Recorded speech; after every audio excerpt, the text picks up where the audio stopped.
Hey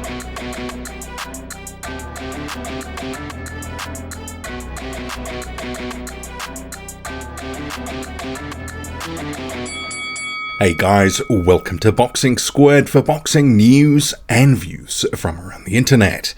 And another heavyweight news and notes smash-up video today, starting with Michael Hunter, who after a false start of having his, what would have been a fight with Mark Demori canned by the New York State Athletic Commission, they wouldn't sanction it, he is now back on the original Triller versus card that he was meant to be fighting on.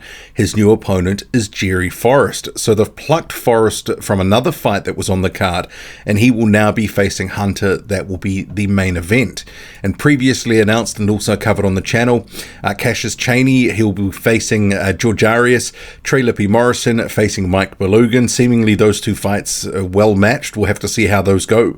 Someone's will have to go in both of those fights. 4 undefeated fighters.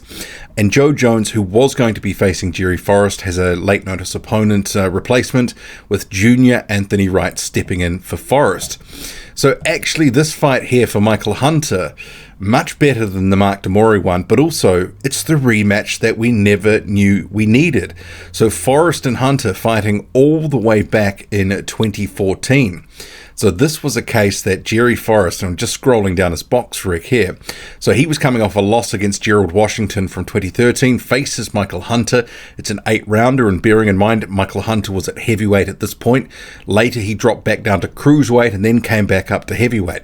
But he had a unanimous decision win over Jerry Forrest, and judging by the cards here, very wide on the scorecards. It was a clean sweep, a shutout for Michael Hunter. So Jerry Forrest, I think, has improved, measurably since then.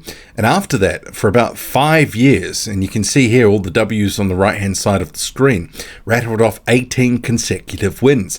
And then he stepped up to face Jermaine Franklin. Arguably, he won that fight. That was a split decision loss, but I think a lot of people had Jerry Forrest winning that.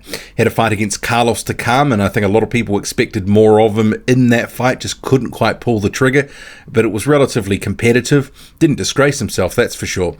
And then obviously had a very fun draw with Zhang Jilei, a tale of two halves of a fight. Zhang Jilei dropping him, 3 times in each, dropping him in each of the first 3 rounds before fading woefully, just inextricably just went downhill like a sack of potatoes off a cliff. And you had a draw from Jerry Forrest, who looked close to stopping him on the cards late on. In the later rounds, but ultimately Zhang was able to escape and they had that draw. So Forrest coming off that draw.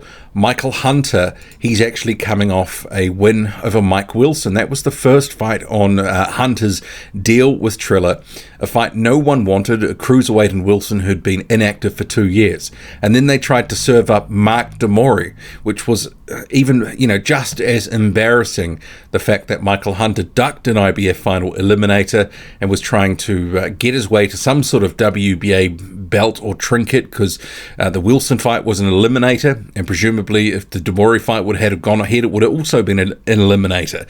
But if this is also an eliminator with Jerry Forrest, for what? It's sort of unspecified what he's actually eliminating for.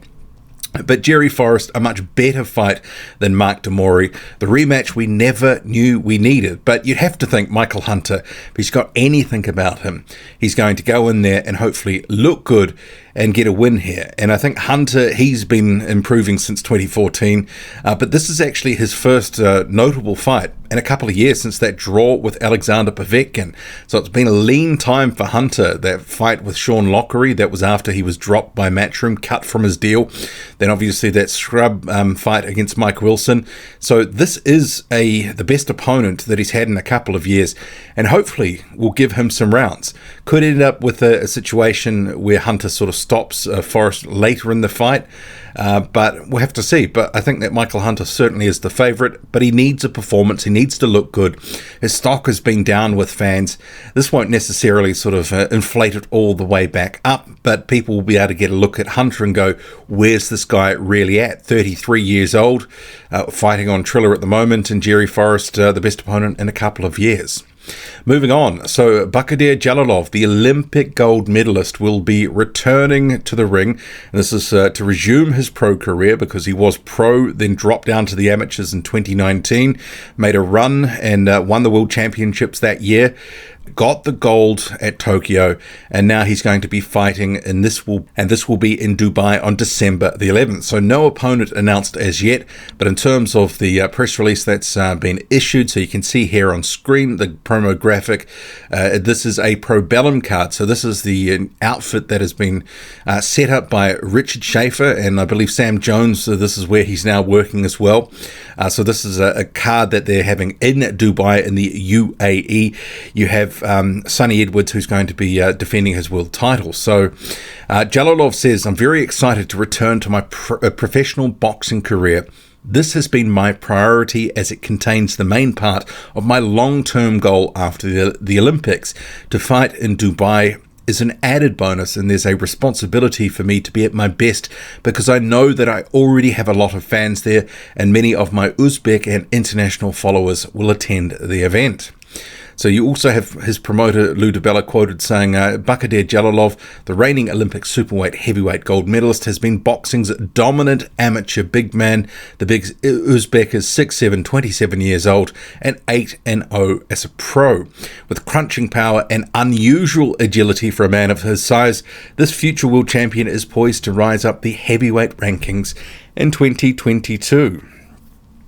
So we'll leave it there. So Jalolov resuming his pro career after that win at Tokyo. It'll be interesting to see who they pit him against. Probably going to be a bit of a soft touch first up. But yeah, good to see him back in the ring. A couple of these guys from, I keep wanting to say Rio, but from Tokyo, been a little bit quiet. You've had Richard Torres recently signing with Top Rank. Fraser Clark, he has the bronze medalist. Richard Torres, silver medalist. Fraser Clark has signed with Anthony Joshua's management company. Jalolov already had a pro deal with Lou DiBella of DiBella Entertainment, and now resuming his career. So it'll be interesting to see what some of the other Olympians do. In terms of Jared Anderson, so he has been sparring with Tony Yoka. Yoka preparing for his fight, which is going to be in January the 15th in France, facing Carlos Takam. So he's come to the United States to spar with Anderson, and also you can see pictured here on the left-hand side, next to Kevin Barry, is Joseph Goodall. Goodall's got his own fight in February against Justice Hooney. In terms of Anderson, a little bit sort of to be determined what's next with him. Hopefully we see him early in the new year. But Yoka, he has had a connection sort of sparring in the United States, in Vegas before, and with the Barrys. Taylor Barry here, Kevin Barry. So obviously keeping up that connection. Getting some good work here as well with Jared Anderson. I'm sure that's very competitive sparring, and obviously I'm sure Joe Goodall, who's an improving heavyweight, will be getting a lot of benefit from that as well. And just rounding up this heavyweight news and notes mashup video, so Alen Babic, he has confirmed returning to the ring, and this will be on the December 18 Joseph Parker Derek Chisora 2. He will be on the undercard. So it doesn't say who he's going to be facing, so TBA at the moment. So he is saying, though, after this fight, he's going to focus his attention on Bridgerweight, saying that he'll go for the Bridgerweight title. So it's unclear if this will be some sort of Bridgerweight type fight. Certainly his most recent opponents, Eric Molina, certainly wasn't Bridgerweight. Mark Bennett certainly wasn't Bridgerweight. They were classed as heavyweight fights. But he is saying he's returning to this card in Manchester. But if he does go to Bridgerweight in 2022, well, I will bin him off. There will be no more Babic coverage while he's at Bridgerweight. The division is not recognised by this channel. So good luck to him for what he does. But if he is at Bridgerweight, well, forget it. Anyway, what do you make of it all? Drop a comment loud and often. Hit like, hit subscribe, follow me on Twitter, boxing_squared. I'm out.